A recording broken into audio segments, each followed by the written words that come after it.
கேரளாவில் தாய் மற்றும் அவரது 2 குழந்தைகளை கொலை செய்த வழக்கில் 19 ஆண்டுகளாக தலைமறைவாக இருந்த முன்னாள் ராணுவ வீரர்கள் புதுச்சேரியில் கைது செய்யப்பட்டுள்ளனர். கேரள மாநிலம் கொல்லம் மாவட்டத்துக்குட்பட்ட அஞ்சல் அருகே உள்ள ஏரம் பகுதியில் வசித்தவர் 24 வயது ரஞ்சினி. இவருக்கு கடந்த 2006ஆம் ஆண்டு ஜனவரி மாதம் இரட்டை குழந்தை பிறந்தது.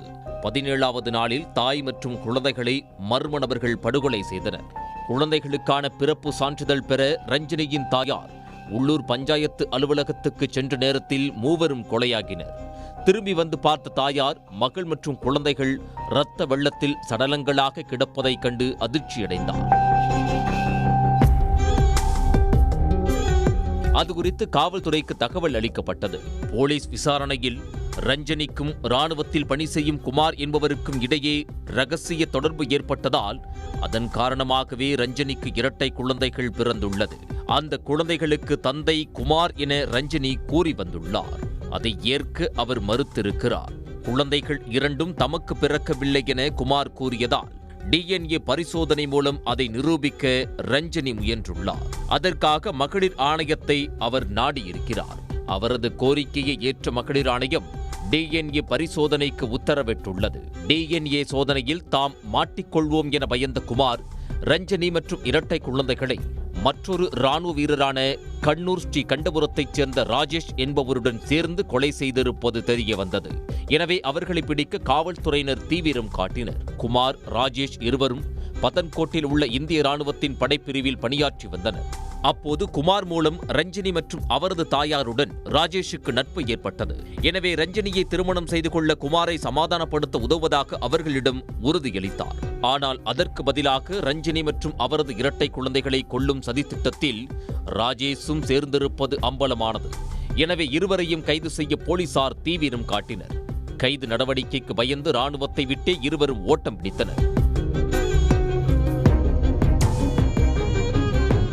அதனால் இருவரும் ராணுவத்திலிருந்து தப்பி ஓடியவர்களாக 2006ஆம் ஆண்டு மார்ச் மாதம் ராணுவம் அறிவித்தது.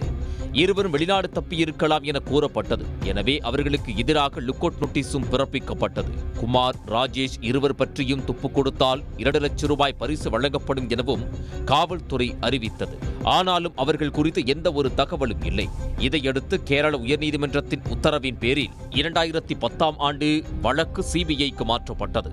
ஆனாலும் குமார், ராஜேஷ் குறித்த விவரங்களை திரட்டுவது சவாலாகவே இருந்தது. கொலை நடந்து பல ஆண்டுகள் ஆகிவிட்டதால் குற்றம் புரிந்தவர்கள் தற்போது எப்படி இருப்பார்கள் என்பதை AI தொழில்நுட்பம் மூலம் கண்டுபிடிக்க தீவிரம் காட்டினர்.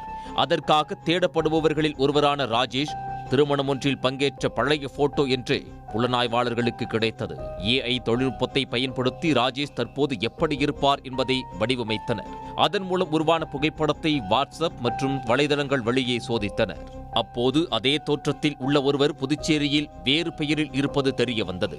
அவரது லிங்கை வைத்து அங்கு விரைந்த சென்னை CBI போலீசார் பிரதீப் என்ற பெயரில் இருந்தவரை மடக்கி பிடித்து விசாரணை நடத்திய போது அவர்தான் ராஜேஷ் என்பது உறுதியானது. அவர் அளித்த தகவலின் பேரில் புதுச்சேரியில் பதுங்கியிருந்த குமாரையும் வளைத்து பிடித்தனர். ரஞ்சனி மற்றும் அவரது இரட்டை குழந்தைகளை கொன்ற வழக்கில் தப்ப முடியாது என கருதியதால் ராணுவத்தை விட்டு ஓடி புதுச்சேரியில் வேறு பெயர்களில் பதுங்கியிருந்ததாகவும் அங்கேயே ஆசிரியைகளை திருமணம் செய்ததாகவும் தங்களுக்கு குழந்தைகள் இருப்பதாகவும் அதன் அடிப்படையில் ஆதார் அட்டை உள்ளிட்ட ஆவணங்களை தயாரித்ததாகவும் இருவரும் வாக்குமூலம் அளித்தனர். இதையடுத்து அவர்கள் இருவரையும் வெள்ளிக்கிழமை CBI அதிகாரிகள் கைது செய்து கொச்சிக்கு அழைத்துச் சென்றனர். அவர்களை நேற்று அங்குள்ள குற்றவியல் நடுவர் நீதிமன்றத்தில் ஆஜர்படுத்தி சிறையில் அடைத்தனர். அவர்களை 18ஆம் தேதி வரை நீதிமன்ற காவலில் வைக்க நீதிபதி உத்தரவிட்டார். அதன் பேரில் சிறையில் அடைக்கப்பட்ட இருவரையும் காவலில் எடுத்து விசாரிக்க இருப்பதாக CBI வட்டாரத்தில் தெரிவிக்கப்பட்டது. கொச்சியில் தாயார் மற்றும் இரட்டை குழந்தைகளை கொலை செய்த வழக்கில் 19 ஆண்டுகளுக்கு பின்பு புதுவையில் பதுங்கியிருந்த முன்னாள் ராணுவ வீரர்களை AI தொழில்நுட்ப உதவியுடன் கைது செய்யப்பட்டிருப்பது வியப்பை ஏற்படுத்தியது. குற்ற வழக்குகளில் எத்தனை ஆண்டுகள் தலைமறைவாக இருந்தாலும் AI தொழில்நுட்பத்தை வைத்து அவர்களை வளைத்து பிடிக்க முடியும் என்பதற்கு இந்த சம்பவம் உதாரணமாக அமைந்துள்ளது. உடனுக்குடன் செய்திகளை தெரிந்து கொள்ள சன் நியூஸ் பெல் ஐகானை கிளிக் பண்ணுங்க.